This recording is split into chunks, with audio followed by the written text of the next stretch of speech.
Kabanata 766. Hayop ka. Galit na galit si Fresia nang marinig niya ang mga salitang iyon, agad na nag-alab ang kanyang galit. Tinawag mo ba akong hayop? Ngumisi si Oslo. Alam mo kung ano ang nararamdaman ko para sa'yo. Wala akong pakialam na twice married ka na, pero tinatanggihan mo pa rin ako. Wala ka talagang utang na loob. Kung hindi ko makuha ang puso mo, kukunin ko ang katawan. Habang nagsasalita siya, sinunggaban niya si Fresia. Lumayo ka sa akin. Si Fresia ay parehong galit at takot. Kung hindi dahil sa bone melting powder sa kanyang sistema, ang kanyang paglilinang lamang ay sapat na upang patayin si Oslo sa isang hampas.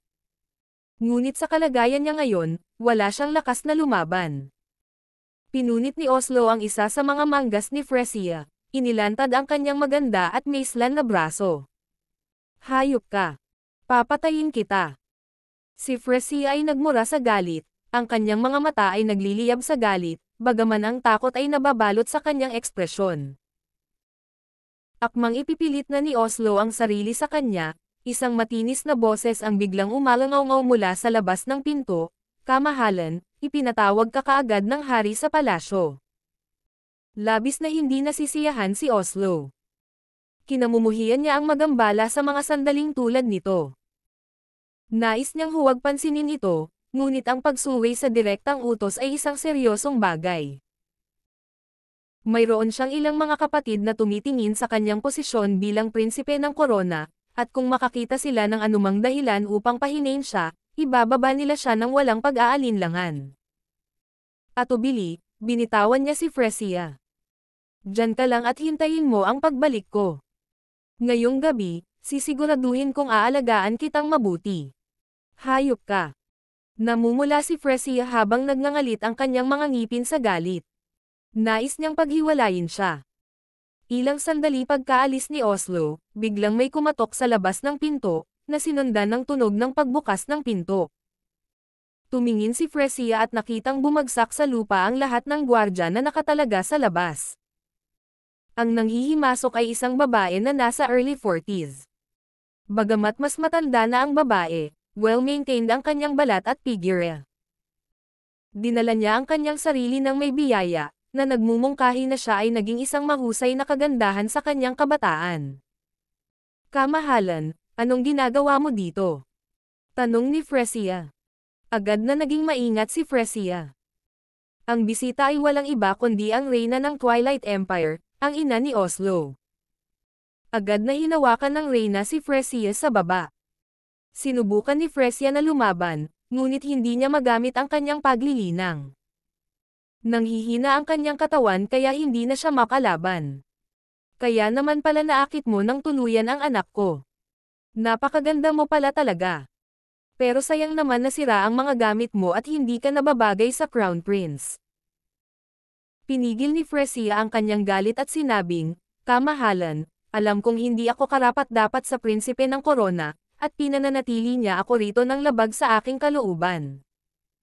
Kung pakakawalan mo ako, nangangako ako na mawawala ako sa malayo. Ngumisi ang reyna.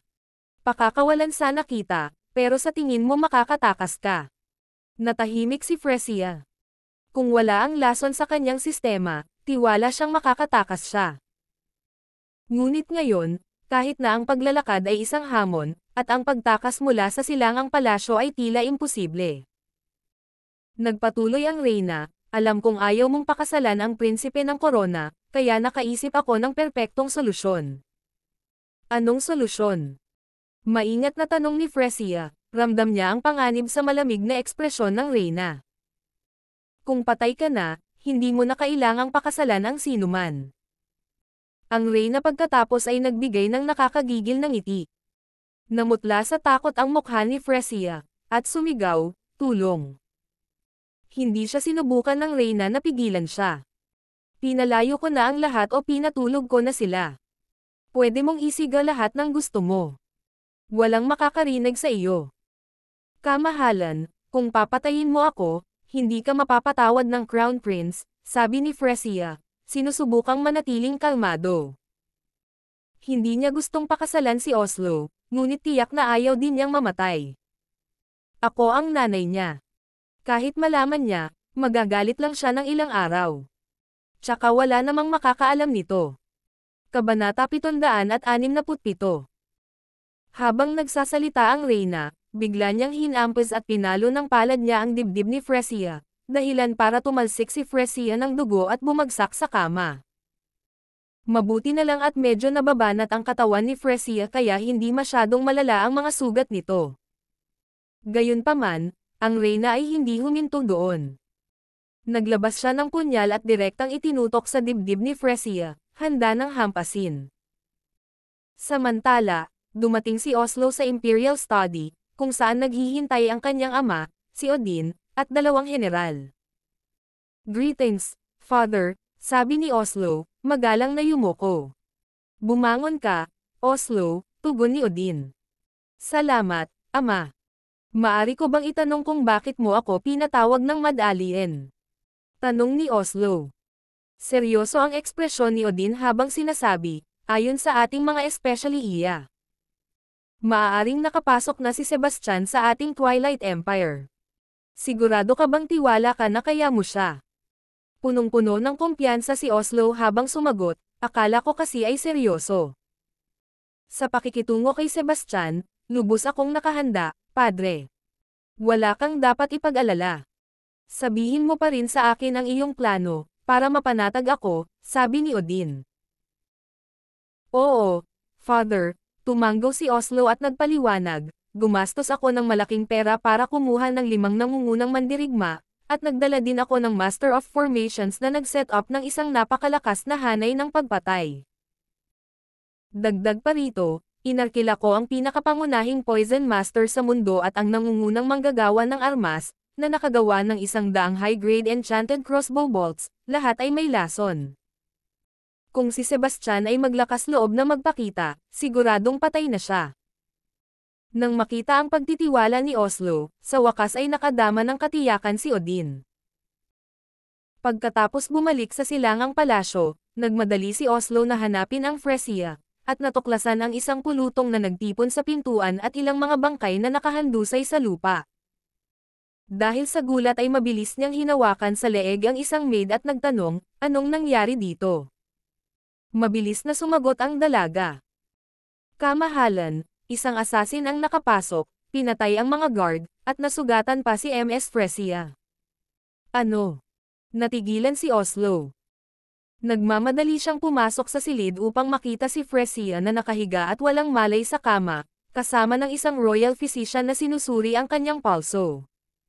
Kamusta na siya? Nag-aalalang tanong ni Oslo nang matapos ang manggagamot. Kamahalan, hindi malubha ang mga sugat ni MS Fresia, ngunit ang kanyang sigla ay tila kakaibang nauubos sa hindi malamang dahilan, sagot ng manggagamot. Anong ibig mong sabihin? Natarante si Oslo. Ipinaliwanag ng manggagamot, mukhang nasa early 20s si MS Fresia, ngunit sa paghusga sa kanyang pulso at kulay ng balat, parang mas katulad siya ng isang taong nasa kanyang 40s o 50s. Mabilis na lumapit si Oslo para suriin siya. Sure enough, napansin niyang hindi na kasing fair at makinis ang balat ni Fresia gaya ng dati. Wala akong pakialam kung ano ang dapat mong gawin. Siguraduhin mo lang nagagaling siya, utos ni Oslo. Ang kondisyong ito ay maaari lamang mapabuti ng paunti-unti. Magre-reseta ako ng ilang gamot. Kung iinuman niya ito ng tuloy-tuloy sa kalahating buwan, dapat ay may pagpapabuti, mungkahi ng manggagamot. Bakit siya walang malay? Tanong ulit ni Oslo. Sumagot ang manggagamot, mukhang nataman ang ulo niya. Baka mawalan siya ng memorya. Lumingon sa mga gwardya sa paligid niya, nagtanong si Oslo, nahuli mo na ba ang salarin? Hindi, nanginginig na sagot ng mga gwardya habang nakaluhod sa lupa. Walang silbi. Hanapin agad ang salarin. Kung hindi mo sila mahuli, huwag kang mag-abala pang bumalik. Galit na sigaw ni Oslo. Galit na galit siya na may nangahas na saktan si Fresia, ang taong pinakaalagaan niya, sa mismong palasyo niya. Isa itong lantarang kawalang galang. Matapos itaboy ang lahat, tumingin si Oslo sa mapayapang mukha ni Fresia at biglang natauhan. Siguro mas mabuti pang mawala na ang alaala mo. Sa ganitong paraan, hindi mo na ako kamumuhian. Ngayon, sa wakas ay mapapasa akin na rin kita, sabi ni Oslo, lunging papunta sa Fresia. Kabanata 768. Si Fresia ay nanatiling walang malay at natural na hindi lumaban, iniiwan siya ng buo sa awa ni Oslo. Galit na galit si Oslo, pinunit ang damit ni Fresia habang ang kanyang maiinit na mga halik ay bumabagsak na parang patak ng ulan mula ulo hanggang paa. Sa proseso, napansin niya kung gaano kaina ang sigla ni Fresia. Kahit nasa early 20s na siya, hindi na makinis ang balat niya. Sinabi ng royal physician na siya ay parang isang taong nasa edad 40, ngunit bukod sa kanyang mukha, ang natitirang bahagi ng kanyang katawan ay kahawig ng isang matandang babae. Gayunpaman, walang pakialam si Oslo sa mga detalyeng ito. Basta Fresia ang babaeng ito, sapat na sa kanya. Ang gusto lang niya ngayon ay mag-enjoy ng husto. Ang sumunod ay isang matinding sesyon, kung saan ang Oslo ay kumikilos tulad ng isang walang kapagurang makina. Kinabukasan ay ang kasal. Nagkamalay si Fresia, ngunit hindi siya makapagsalita, at nanghihina ang mga paa niya kaya kailangan niya ng tulong para lang makalakad. Sinuri ng royal physician ang kanyang kondisyon ngunit wala siyang nakitang partikular na bagay. Ang kanyang payo ay maghintay para sa unti-unting paggaling, na isang proseso na malinaw na magtatagal. Sa nakatakdang petsa ng kasal, walang opsyon na mag-antala. Kaya naman, nagpasya si Oslo na magpatuloy, na sinuportahan siya ng mga attendant. Ang kasal noon ay naganap sa Silangang Palasyo. Dahil ang kasal ng korona ng prinsipe ay isang pambansang pagdiriwang, nagtipon ang mga opisyal ng sibil at militar upang mag-alay ng kanilang pagbati. Si Oslo ay nasa mataas na espiritu, na inaangkin na ang Fresia at ngayon ay opisyal na ikinasal sa kanya. Kaya niyang pagbigyan ang sarili niya araw-araw. Ang isipin pa lang ay nasa sabik na siya. Ang ikinabahala lang niya ay hindi nagpakita si Sebastian, kahit papalapit na sila sa bahagi ng seremonya kung saan yuyuko ang mag-asawa sa isa't isa. Naglagay si Oslo ng masalimuot na bitag, at kung hindi magpapakita si Sebastian, masasayang ang lahat ng kanyang pagsisikap. Higit pa rito, hanggang sa maharap si Sebastian, hindi mapakali si Oslo. Kung tutuusin, ang mga nagtatago sa mga anino ay ang mga dapat niyang katakutin at hindi ito ordinaryong banta kundi isang demigod, isang taong maaaring pumatay sa kanya kung hahayaan niya ang kanyang pagbabantay kahit isang sandali. Dumating na ang oras, yumuko ang mag-asawa sa isa't isa. Ang seremonya ng kasal sa Twilight Empire ay medyo katulad ng sa Starfire Empire. Kapwa kasama ang pagkilos ng pagyuko. Gayunpaman, ang unang busog sa Twilight Empire ay sa mga Diyos, ang pangalawa sa hari, at ang huli ay sa pagitan ng ikakasal. Si Oslo at Fresia ay nakatayo sa harap ng engranding bulwagan, kung saan nakaupo si Odin sa itaas nila, kasama ang isang pinapaboran na asawa. Ang orihinal na upuan para sa reyna ay kitang-kitang walang laman, dahil umalis siya sa palasyo noong nakaraang gabi at hindi pa bumabalik. Ipinakikilala ang Prince Protector ng Starfire Empire. Nagulat ang lahat sa hall nang marinig ang titulong ito dahil ang Prince Protector ng Starfire Empire ay walang iba kundi si Sebastian. Lahat ng mata ay napalingon sa pasukan, kung saan may kumpiyansa na pumasok na lalaking nakaitim. Ang lalaki ay may determinadong ekspresyon, na may matalim na kilay at matalim na mga mata na tila nakikita ang lahat, na naguutos ng takot at paggalang sa mga nakatingin sa kanya. Si Sebastian iyon, at sa tabi niya ay naglalakad ang isang babaeng nakasuot ng sombrero na tumatakip sa kanyang mukha. Sa kabila ng kanyang mga nakatagong katangian, hindi may kikaila ang kanyang magandang figure, na pumukaw ng mga imahinasyon sa paligid. Tumalon ang puso ni Oslo sa kanyang lalamunan. Kahit na siya ay gumawa ng masusing paghahanda, ang pagharap sa isang maalamat na demigod ay napuno pa rin siya ng pangamba. Maingat niyang sinenyasan ang kanyang mga tauhan na maging alerto at pagkatapos ay hinarap si Sebastian, na nagsasabing, isang karangalan na biyayaan mo kami ng iyong presensya, Sebastian. Patawarin mo kami sa hindi namin pagtanggap sa iyo ng mas maaga. Bahagyang ngumiti si Sebastian at sumagot, masyado kang mabait, kamahalan. Nandito ako para uminom kasama ang mga bagong kasal. Sana welcome ako dito. Kabanata 769. Siyempre, welcome ka dito. Agad na umorder si Oslo ng upuan para ihanda para kay Sebastian, ngunit sa kaibuturan niya, siya ay naguguluhan. Katatapos lang niyang magpakasal sa asawa ni Sebastian, ngunit hindi nagpakita ng galit si Sebastian. Ito ay kakaiba. Ang iba sa paligid nila ay pare-parehong nataranta. Nang makitang kalmadong nakaupo si Sebastian, hindi napigilan ng marami ang makaramdam ng pang-aalipusta. Anong klaseng demigod siya?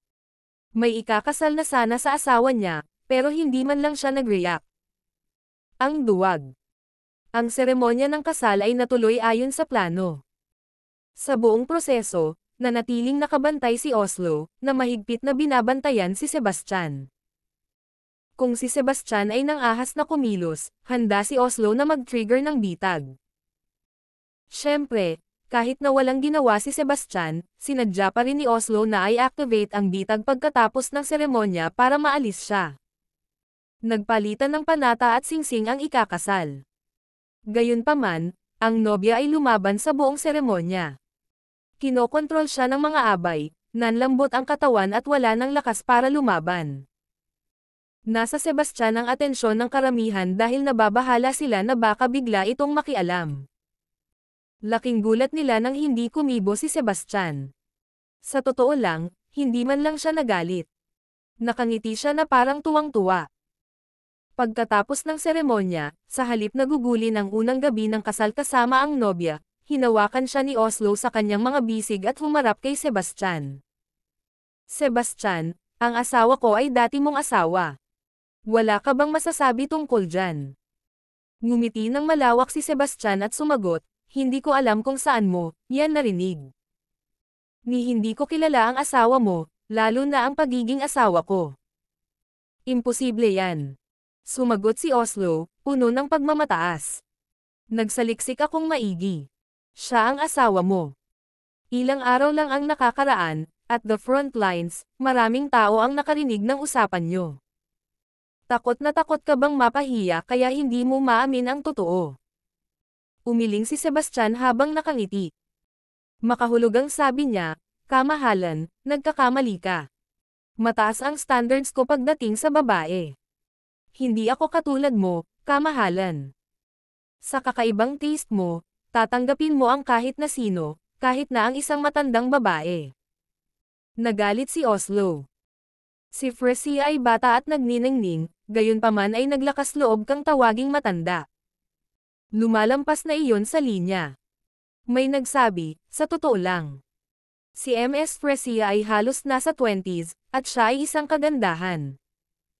Paano siya naging matandang babae? Para sa akin, bitter lang si Sebastian dahil tumakbo ang asawa niya sa iba. Nagseselos lang siya na nagpakasal sa iba ang asawa niya pero hindi sa kanya, may nanunuya. Sumang-ayon ang lahat kay Oslo. Tumingin sila kay Sebastian na parang clown. Sa kanilang isipan, kung mayroon silang kapangyarihan ng isang demigod tulad ni Sebastian, sila ay nalilipad sa galit, kahit na alam na ito ay isang bitag. Paanong nakaupo lang siya, nahihiya at walang ginagawa? Isa siyang kahihiyan.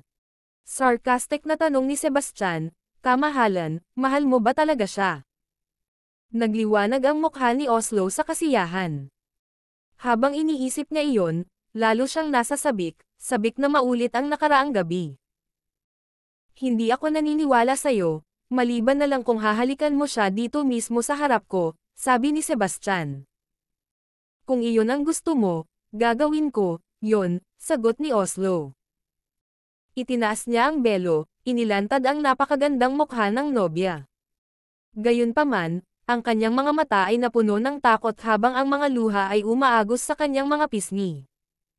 Nakakaawa ang itsura niya na kahit sino ay makiramay sa kanya. Tinitigan siya ng mga lalaki sa kwarto maliban kay Sebastian na may inggit. Ang laking swerte ng mapapangasawa ng ganito kagandang babae. Ang ilan ay malugod na ibinigay ang 10 taon ng kanilang buhay para sa gayong pagkakataon. Nang makita ang kanilang mga naiinggit na mukha, si Oslo ay lalong naging mapagmataas. Inangat niya ang mukha ng nobya, naglalayong halikan ang nanginginig nitong labi. Kabanata 770. Hinalikan ni Oslo ang nobya na may labis na pagsinta, sadyang sinusubukang pukawin si Sebastian dahil ang plano nito ay galitin siya. Pagkatapos ng lahat, ang mga tao ay madalas na kumikilos ng padalos-dalos kapag nagagalit, at doon ay nangyayari ang mga pagkakamali, at ang mga pagkakamali ay maaaring nakamamatay. Siyempre ang sarap din ng halik na ito. Nagtagal ang halik sa loob ng buong 2 minuto, sapat na ang tagal kung kaya't ang nobya ay tila nasa bingit ng inis. Gayunpaman, ang hindi inaasahan ni Oslo ay ang reaksyon ni Sebastian. Hindi naman talaga galit si Sebastian. Sa halip, ngumiti siya at nagsimulang pumalakpak. Napangiti si Oslo at sinabing, "Sebastian, narinig ko na ikaw ay isang demigod, isang taong dapat igalang, ngunit ang nakikita ko sa harap ko ay isang duwag. Isa kang kahihiyan." Tumanggo ang karamihan at nagbulungan bilang pagsang-ayon. Ang panoorin ang sarili niyang asawa na muling mag-asawa at mahalikan sa harap ng lahat ng walang ginagawa. Duwag talaga siya. Sa kabilang banda, walang pakialam si Sebastian sa iniisip nila. Talagang nakita niyang nakakatuwa ang sitwasyon. "Kamahalan, nagpunta ako dito para batiin ka, pero sa halip, tinawag mo akong duwag." Ganito ba ang pakikitungo ng Twilight Empire sa mga bisita nito? Nakangiti pa ring sabi ni Sebastian. Malamig na tumawa si Oslo. "Nagsasabi lang ako ng totoo. Asawa mo ang babaeng iyon noon, at ngayon ay pinakasalan na niya ako habang nabubuhay ka pa. Kung wala ka man lang magawa, ano ka, kung hindi duwag? Kamahalan, sa tingin ko nagkakamali ka. Nakaupo sa tabi ko ngayon ang asawa ko. Ni hindi ko nga kilala kung sino ang asawa mo," seryosong sabi ni Sebastian. "Imposible." Sigaw ni Oslo, ayaw maniwala sa mga sinabi ni Sebastian. May pilyong ngisi ang mukha ni Sebastian. "Kung walang naniniwala sa akin, hayaan mo akong ipakita sa iyo. Ito ang aking asawa." Habang nagsasalita siya, tinanggal ni Sebastian ang hood ng babaeng nakaupo sa tabi niya, na inilantad ang isang kaskad ng gininto ang buhok, malasotla at makinis. Sa sandaling makita ang kanyang mukha, bumagsak ang buong silid sa nakatulala na katahimikan, lalo na si Oslo. Nakabuka ang kanyang mga mata at bibig sa hindi makapaniwala habang namumutla ang kanyang mukha. Halata naman na ang babaeng katabi ni Sebastian ay si Fresia. "Ms. Fresia. Anong nangyayari dito? Kamusta ang dalawang Fresia?" Nagkagulo ang silid, nagbubulungan ang lahat at palaipat-lipat ang tingin sa pagitan ng dalawang babae. Makapal ang hangin sa kalituhan at kuryosidad. With a charming smile, Sebastian looked directly at Oslo and said, "Kamahalan, ito ang asawa ko." Tungkol naman sa matandang babaeng nakatayo sa tabi mo, hindi ko talaga siya kilala. Peke siya. Peke siguro yung Fresia sa tabi mo. Sigaw ni Oslo sabay turo kay Fresia. Sa sandaling iyon, pakiramdam niya ay may mali. Natawa si Sebastian habang sinabi, "Kamahalan, alam kong hinahangaan mo ang asawa ko, kaya nakahanap ka ng matandang babae at itinago mo siya bilang Fresia. Naiintindihan ko ang iyong nararamdaman, ngunit ang pamumuhay sa pagtanggi ay isang sakit, at dapat kang humingi ng tulong.